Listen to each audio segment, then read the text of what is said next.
又想到了个好办法，自己消亡。那不是如月的姑姑吗？破镜之眼，我问你们，出去！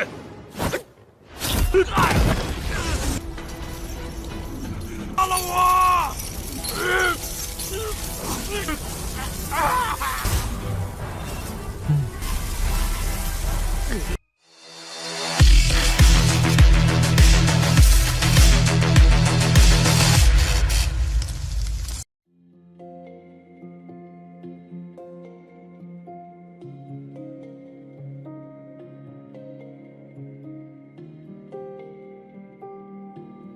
！Halo semuanya, selamat datang di Ruang Sinema. Bagaimana kabar kalian semua? Semoga selalu sehat dan baik-baik saja. Sesuai jadwal, jadi pada hari ini kita akan kembali melanjutkan series Donghua Martial Master episode terbaru, yang mana ini adalah episode yang ke-651-nya. Bagi yang baru bergabung dengan series ini, kita sudah sediakan playlistnya.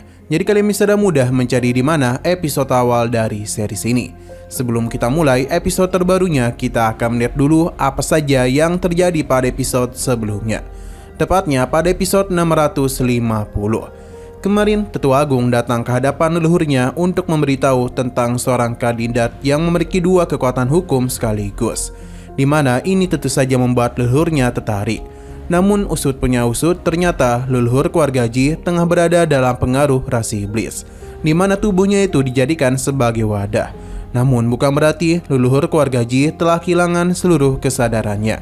Iblis ini berjanji jika Tinu atau Kinchen cocok untuk dia jadikan sebagai wadah, maka dia akan keluar dari tubuh leluhur keluarga Ji.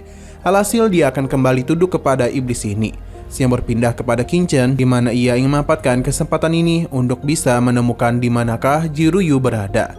Sementara Jiruri bingung di manakah jalan yang harus mereka tempuh.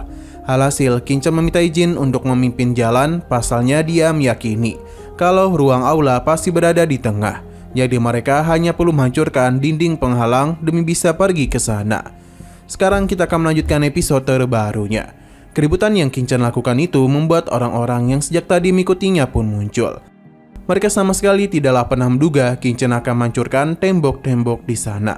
Selain itu, mereka juga telah kehilangan jejak dari Kinchen. Jadi karena itulah mereka pun berpisah untuk menemukan keberadaan mereka.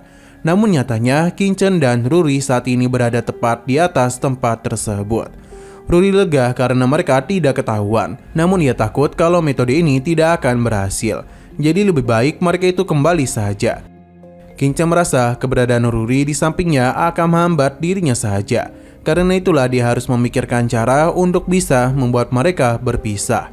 Jadi Kinchen pun memberitahu idenya, di mana Ruri langsung saja ia lemparkan keluar dari pavilion supaya dia bisa dapat kembali memasuki tempat tersebut dan menemukan jalan yang tepat. Pada akhirnya Ruri pun berada di luar dan langsung ditahan oleh para penjaga. 又想到了个好办法，自己消亡。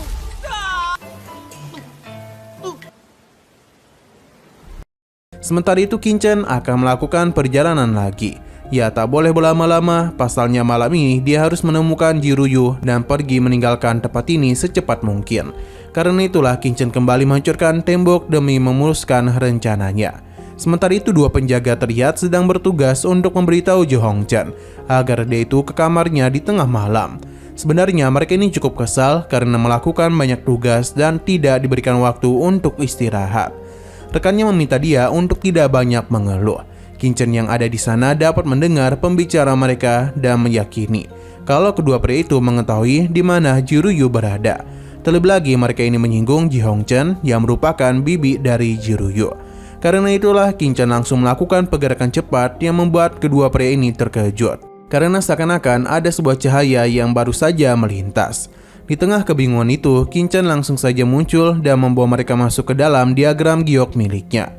Berada di sana membuat kedua pria ini menjadi sangat kebingungan karena mereka dibawa entah kemana. Namun mereka tidak takut dan memberikan ancaman kepada Kinchen agar segera menunjukkan dirinya. Sesuai keinginan mereka, Kinchen pun muncul sambil bertanya di manakah orang-orang ras iblis menyembunyikan Jiruyu. Mendengar hal itu membuat mereka ketawa sebab masih menganggap remeh Kinchen. Jika ia mau mengetahui keberadaannya, maka Qin-chan harus mati dulu. Serangan pun dilakukan, tapi saat ini mereka tengah berada di dalam dunia yang dikendalikan oleh Qin-chan. Jadi apapun yang mereka lakukan itu tidak terlalu berguna. Selain itu, mereka tidaklah memiliki hak negosiasi di sini. 那不是如月的姑姑吗？破镜之眼，我问你们，出去！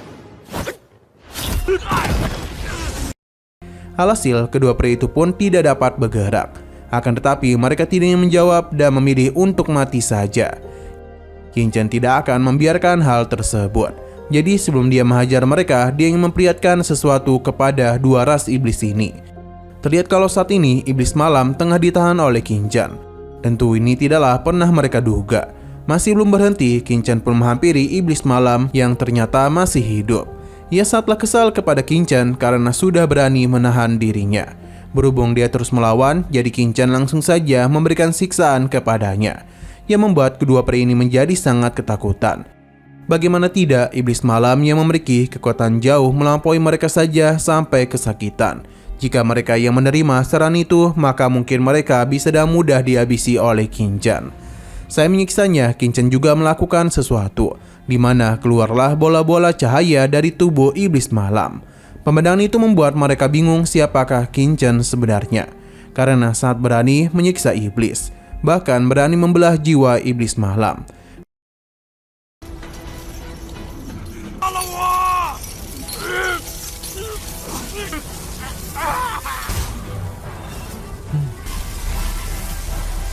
Berhubung tidak berhasil menemukan apa yang Qin-chan cari, jadi dia pun mulai kembali melakukan pencarian demi bisa menemukan apa yang dia inginkan. Akan tetapi, terdapat sebuah penghalang yang membuat Qin-chan tidak dapat masuk lebih dalam keingatan tersebut. Parirnya dia pun mengakhiri penyiksaan itu. Namun Qin-chan agak terkejut karena iblis malam sudah terikat dengan jiwa dari ras iblis lain. Ini tentu cukup menyulitkan dirinya, namun bukan berarti ia tidak memiliki cara lain. Karena ada dua pria ini yang bisa dia gunakan. Qin-chan pun kembali menghampiri kedua pria itu yang seketika saja membuat mereka menjadi sangat ketakutan. Sebab tidak ingin disiksa seperti Raja Malam.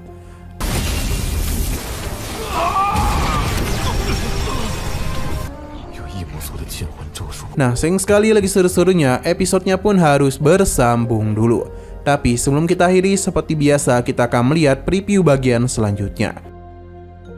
Di sini ada seorang wanita yang tengah berkultivasi. Sepertinya kekuatan dari wanita ini tidaklah main-main.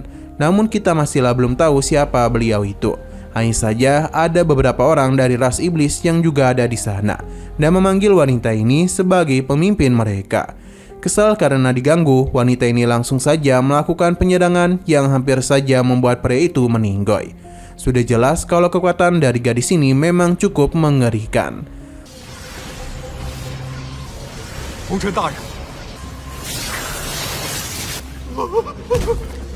Oke, sekian dulu pada video kali ini. Untuk video selanjutnya akan segera hadir. Jadi bagi kalian yang ingin mengikuti series ini, langsung saja klik subscribe dan aktifkan loncengnya. Terima kasih yang sudah menonton video sampai habis. Jika kalian suka pada video ini, klik like dan share ke teman-teman kalian tentang channel ini. Dan ditunggu aja kelanjutannya. Oke, sampai jumpa di video selanjutnya.